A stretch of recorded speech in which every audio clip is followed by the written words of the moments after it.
man. Let's go to work.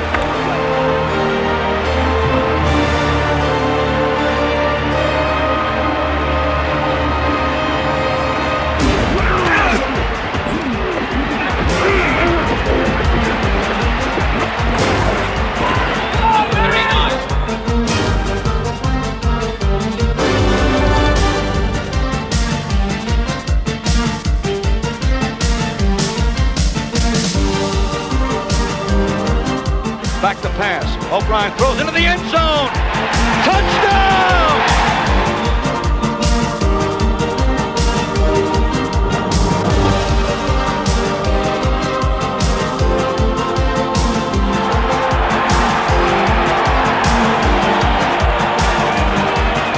Down low! Lock and low!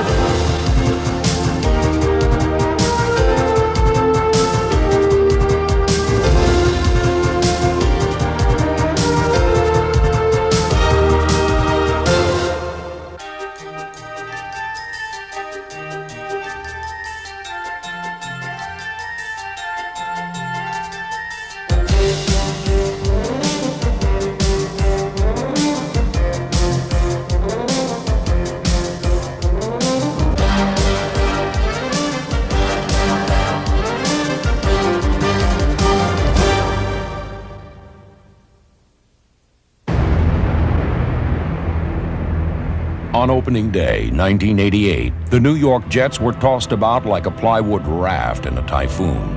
Their 28-3 loss in New England appeared to confirm the experts' dreary outlook for the season ahead, with nothing but rain clouds looming on the horizon.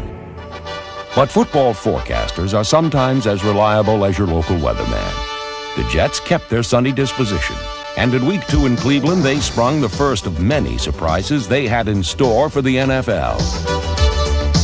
A penalty nullified 37-year-old kicker Pat Leahy's first career touchdown, but the Jets turned loose another ageless pair of legs, 12th-year receiver Wesley Walker, who proved he could still outrun the league's best cornerbacks. The Jets rolled up over 400 yards, and fullback Roger Vick, number 43, led the way with 2 touchdowns. Number 48, Bobby Humphrey, emerged as a force in the secondary. His 2 sacks fueled a stunning 23-3 upset win. But the Jets would need to keep their guard up, for they were about to be ambushed by the red-hot Houston Oilers.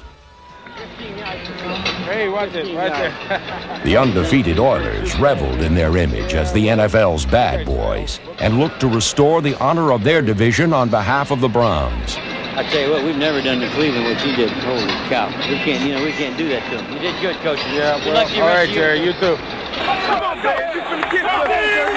But in their home opener, the Jets needed no extra motivation.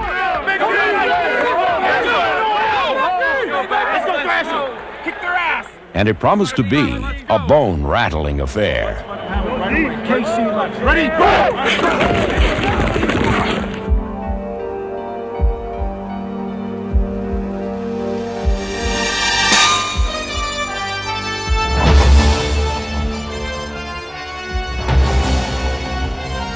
Oh, boy, they don't know what they're into. If Houston thought New York was intimidated, number 40 James Hasty made it clear on the Oilers' first play that the Jets would back down from no one. And it was the Oilers who were in for a long afternoon of surprises. A fake draw, back to pass. A long pass deep downfield, and Walker way down. Touchdown! Touchdown by Walker!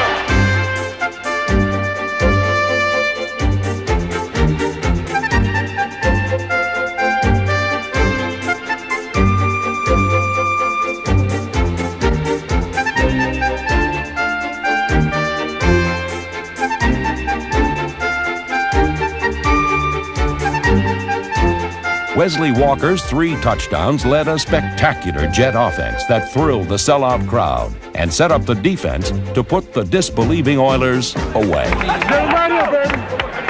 Stand right here, dude. Ball.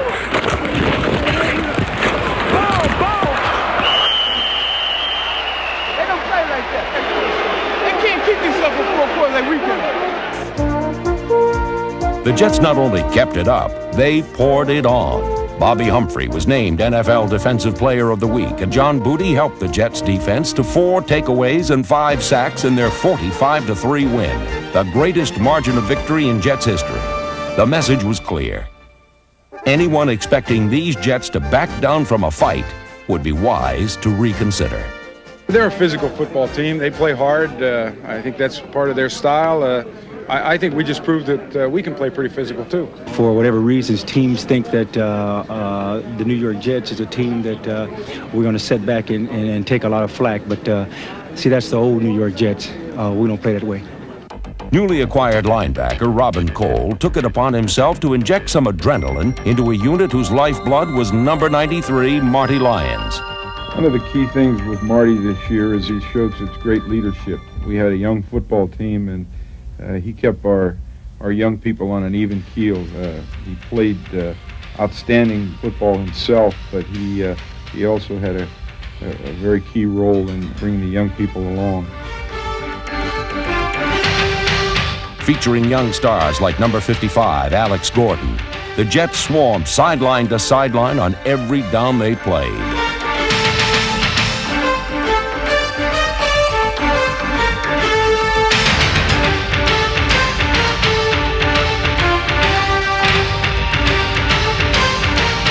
Led by top tacklers Troy Benson, number 54, and Kyle Clifton, number 59.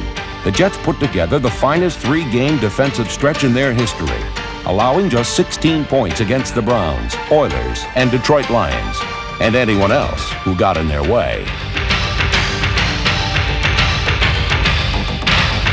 The Lions' frustration at the Jets' hands resounded throughout the NFL, as New York engineered a fourth-quarter rally to pull out its 3rd straight win and establish the Jets as the league's most surprising contender of the 1988 season.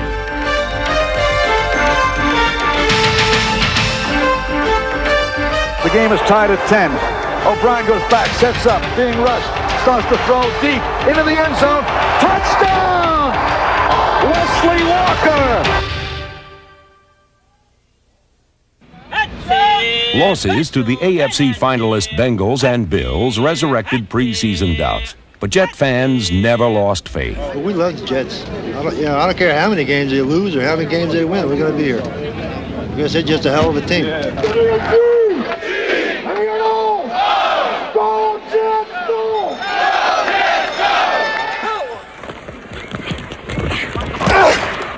The hard-hitting but hard-luck unit then suffered another blow when top pass rusher Mark Gastineau abruptly left the team before the Jets' Week 8 clash in Miami. The move left number 22 Eric McMillan and the rest of New York's infant secondary alone, awaiting a baptism of fire before the NFL's high priest of passing, Dan Marino.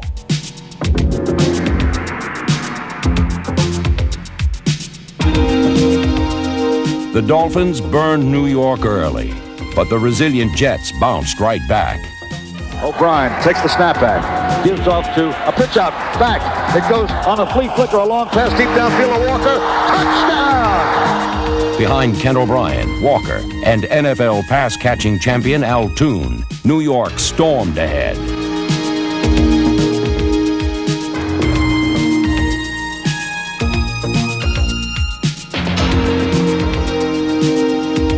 The Jets' offense executed at a textbook level of perfection. Then, Eric McMillan flashed the kind of brilliance you can't learn in school. The pass, Marino throws over the middle. It's deflected, intercepted. Running with the ball is McMillan along the left side.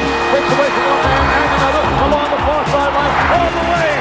Touchdown. Touchdown, McMillan. The first-year safety highlighted a 30-point first half, and the Jets showed no signs of letting up after intermission. Kurt Sohn's touchdown gave New York a 37-17 third-quarter lead. But as evening crept in, the Dolphins crept back into the game. Marino had the Jets on the ropes, but New York refused to go down. Cornerback Carl Howard's dramatic interception snuffed Miami's rally. And on the Dolphins' next possession, backup end Tom Baldwin put the heat on Marino, forcing another errant throw.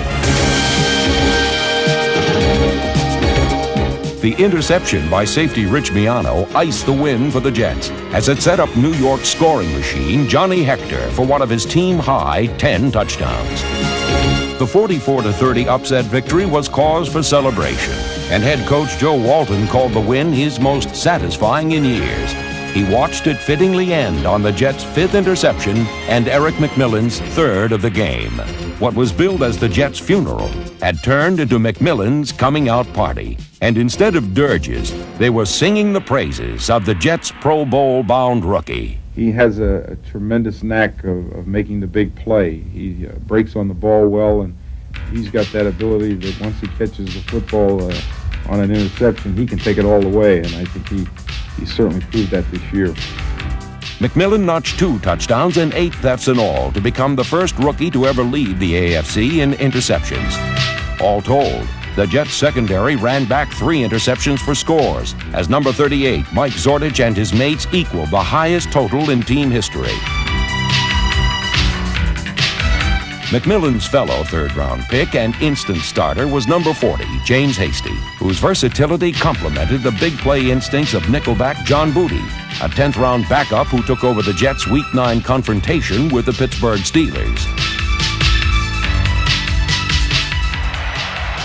Good snap, center this. A block over the far side. Booty blocked it. Along with former Steeler Robin Cole, Booty's defense ignited the Jets' 24-20 victory.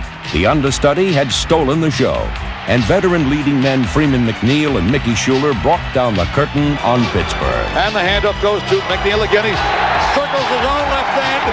Touchdown! Roll out to the right, a pass into the right corner. Touchdown! Mickey Schuler slipping through. In his 11th year, Schuler established himself as the best tight end in the AFC. Mickey's an all-round tight end. To me, he's one of the premier tight ends in the NFL, and he's particularly effective on 3rd down. He has a tremendous knack of finding the open spot to get those key 3rd down plays. On each of his 70 catches, Schuler delivered what was needed, whether it was 1 extra yard for a critical 1st down or a whole bundle of yards for a score. Ryan pass down to the left side, all along to Schuler. Schuler down to the 20 to 10. He has one man to beat. Cuts back inside of him. Goes in. Touchdown. And the Jets are back in the ball game. His streak of consecutive games with a catch reached 79, but Schuler earned a Pro Bowl start as much for his blocking as for his receiving. Schuler's work in the trenches turned some heads, as did Jeff Criswell, Mike Haight, and number 66, Dave Cadigan, who stepped in to solidify the Jets' injury-riddled offensive line. The line's anchor was new center Jim Sweeney, number 53, whose ability to single-handedly neutralize the middle allowed guards like Dan Alexander the freedom to find the big block. Despite frequent lineup changes, the line found a consistent leader in Sweeney. We needed to get bigger in the middle of our line, so moving Jim Sweeney to center was probably the most productive move we made the entire year. He has a lot of strength and a lot of savvy, and he's big enough to push those big defensive linemen, so we were real pleased with Jim. Around Sweeney, the patchwork core of young linemen found their niche, and veteran tackle Reggie McElroy, number 68, continued to thrive. McElroy led Freeman McNeil into the end zone in the Jets' Week 13 rematch against the Dolphins, a game destined to become another classic in this crowd-pleasing rivalry. At quarterback, Pat Ryan got the start, and the offense never missed a beat.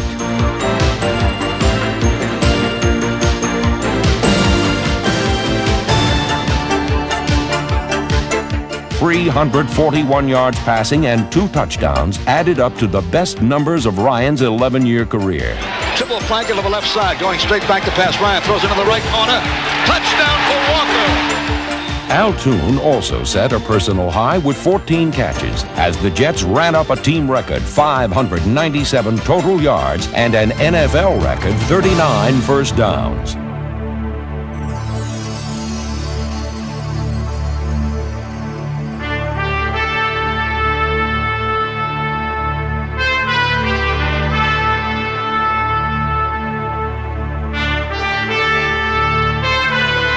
The Jets led 24-14. But just as they looked to run away with the ball game, they lost control of it.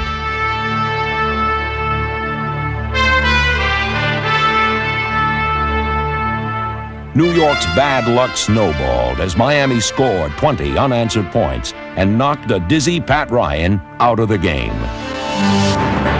Then in stepped Ken O'Brien, and everything came back into focus. Come on now, come on! With his team behind him, O'Brien led a desperate fourth-quarter charge. O'Brien out of the shotgun, throws into the end zone, a lob pass, good, touchdown! Mickey Shula made the grab.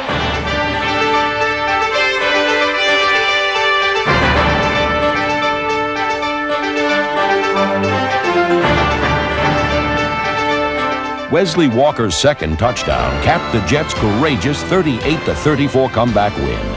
The victory testified to the ever-increasing strength of the team's character that would keep growing through the season's final game.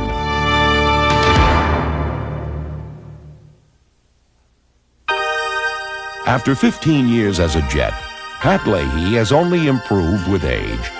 He's made 52 of his last 54 inside the 40, and his long overdue Pro Bowl selection seems as imminent as ever. First-year Jet Joe Prokop finished as the AFC's second-best punter at dropping it inside the 20.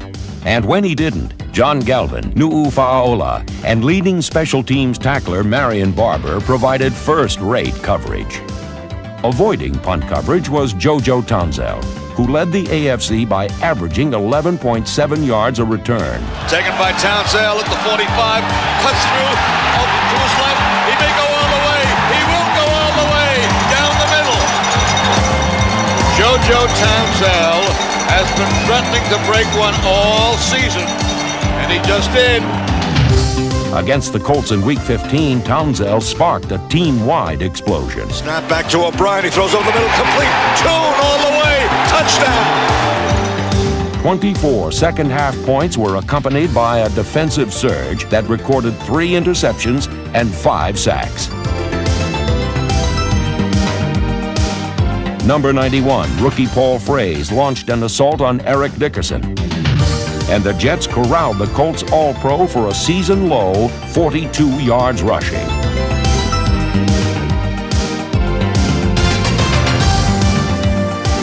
With a 34-16 win, Kevin McArthur and the Jets tripped up the Colts' playoff hopes while evening their own record at 7-7-1. With a winning record on the line, only the season finale remained. Again, the Jets would have to contend with a team fighting for a playoff berth, but this time, the visitors came to claim the championship of a city as well.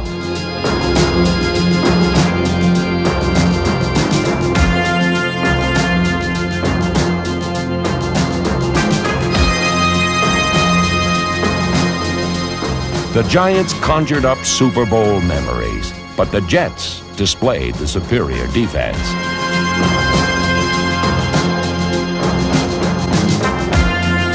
Number 94, Scott Mercereau, helped hold the Giants' running game in check, while number 92, linebacker Ken Rose's 3 sacks led a tenacious pass rush that dropped Giant quarterback Phil Simms 8 times, the Jets' highest sack total in 7 years.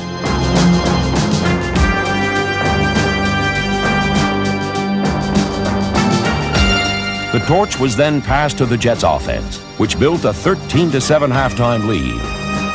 Second and 8 at the 44. O'Brien goes back to pass, throws long, deep down to the left side to Walker. Ahead of everyone. He's down to the 15, the 10, and tackled at the 6-yard line. Pass into the right side. Touchdown! We got 30 more minutes! 30 more minutes of hard work, then we'll close the chapter! Yeah.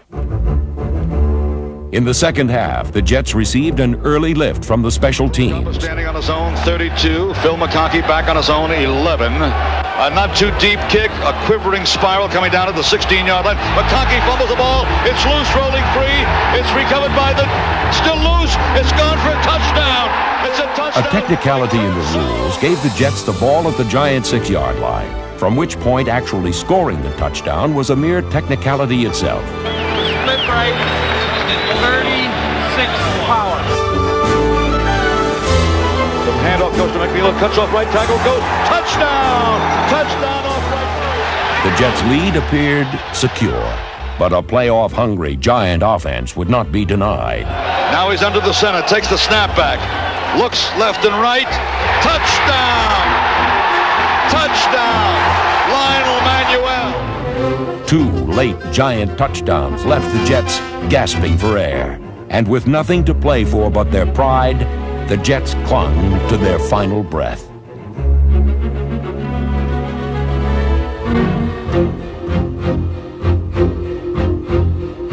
Burned on the Giants' last touchdown, Bobby Humphrey rebounded with a critical burst of special teams energy that propelled the Jets into Giant territory. Hope flickered as time ticked away, but when Ken O'Brien stared into a do-or-die third down situation,